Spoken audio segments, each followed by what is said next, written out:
A tiny patch in the brain can silence an entire voice. Ever had that moment where the right words are right there, but your mouth just won't cooperate? Imagine living an entire life just like that.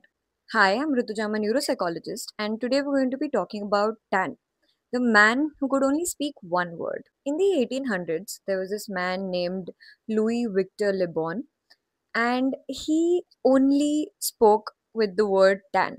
So, no matter what questions you asked or whatever you said to him, the answer was always just tan, tan, tan. So, basically, like Pikachu, but in real life. But in return, just like Pikachu did, he also understood what was said to him. If something was said to him in, let's say, French or the languages he knew, uh, in that he understood everything that was said. He understood spoken language.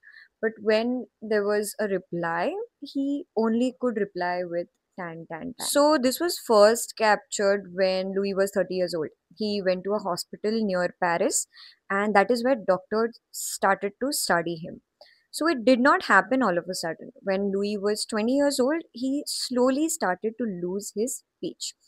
The rest of the cognitive capacity was intact. He could understand what you're saying, his intellect was intact, but only his speaking skills reduced. After his death, neurologist Paul Broca actually studied his brain and he found a lesion in the left inferior frontal gyrus, which was later to be known as Broca's area.